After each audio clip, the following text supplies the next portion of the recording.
بسم اللہ الرحمن الرحیم۔ السلام علیکم ناظرین، آپ دیکھ رہے ہیں پروگرام جو میں نے دیکھا اور میں ہوں آپ کا میزبان حافظ مظہر اقبال۔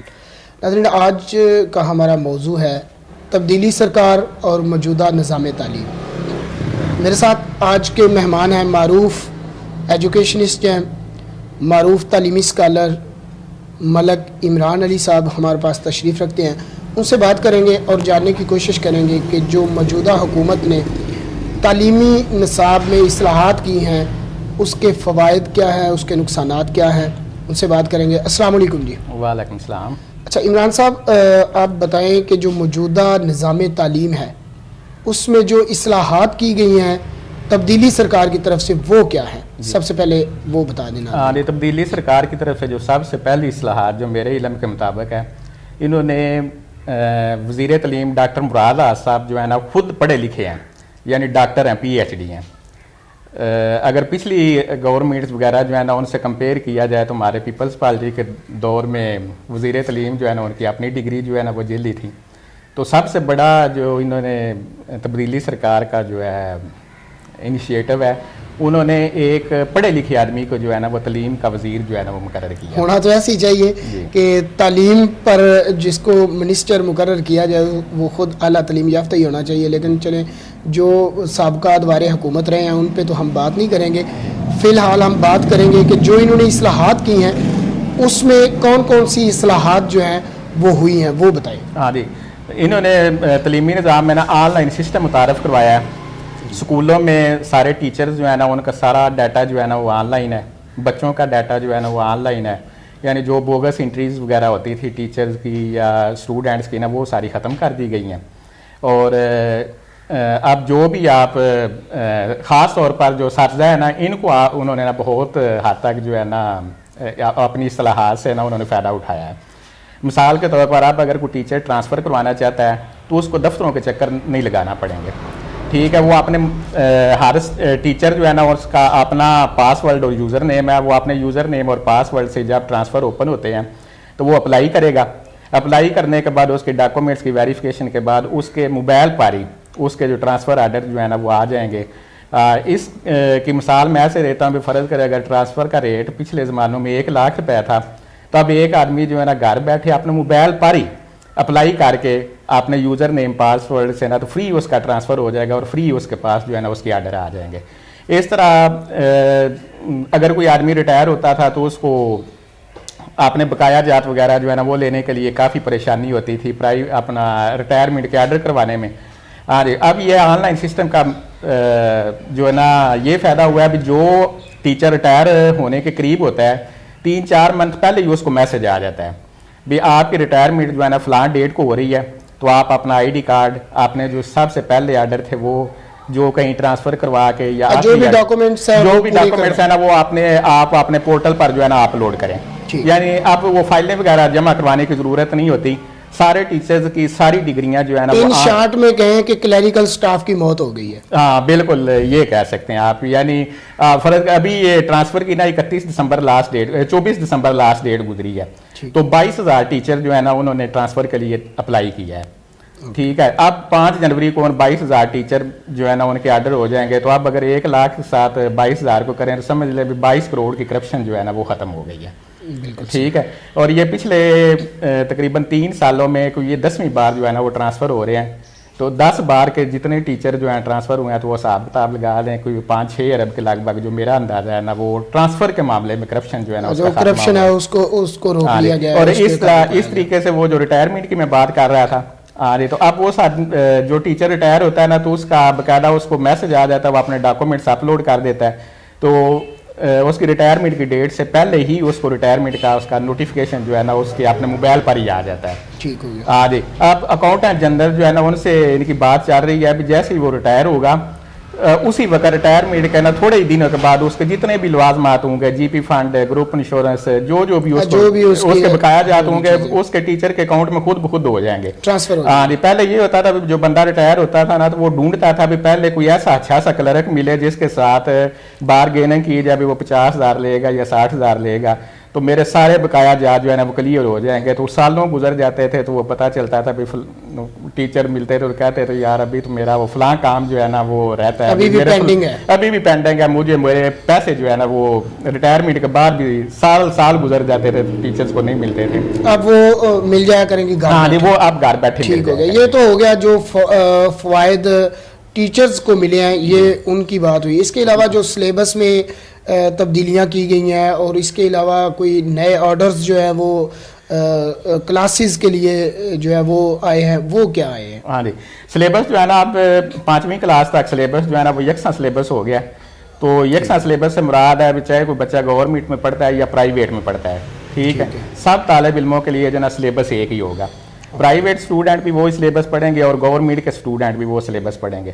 اب کچھ جو ہے نا وہ غلط فہمی لوگ جو ہے نا پھیلاتے ہیں, کہتے ہیں نہیں وہ کوئی سلیبس میں تبدیلی نہیں ہوئی. جس طرح یونیورسٹی کی ہر بک کی جیسے ایجوکیشن ہے تو اس کی آؤٹ لائن ہے, تو گورنمنٹ نے سلیبس کا مطلب ہے بھی انہوں نے ایک آؤٹ لائن دے دی ہے بھی آپ نے اس سلیبس کے اندر اس دائرہ کار کے اندر رہنا ہے. فرض کریے اگر حمد ہے, ایک نظم ہے کسی کتاب کی, ٹھیک ہے, یا نعت شریف ہے, تو وہ آپ کوئی بھی ادارہ جو ہے نا وہ اس ٹاپک کو چھاپے گا تو وہ عنوان اس کا وہی رہے گا, اس کی آؤٹ لائن وہی رہے گی. تو اب کوئی ادارہ اپنے لحاظ سے اس میں اگر کوئی کمی بیشی کرتا ہے, اس ٹاپک میں کوئی کمی بیشی کرتا ہے یا اس میں کوئی اضافہ کرتا ہے, اس کو بہتر بنانے کی کوشش کرتا ہے, تو وہ بہتر بنا سکتا ہے. لیکن جو ٹاپک گورنمنٹ نے دے دی ہیں یکساں سلیبس کی صورت میں, ٹاپک وہی رہیں گے. ٹھیک ہے, ہاں, یعنی اس میں کچھ سمجھتے ہیں بھی وہ بازار میں نا ایک کتاب آئی ہے اردو کی ہے, ٹھیک ہے, تو آپ وہ کسی اور ادارے کی آ گئی ہے, کسی اور ادارے کی آئی ہے, تو اس میں تو وہ انہوں نے ایک کہانی جو ہے نا بڑی لمبی لکھ دی ہے.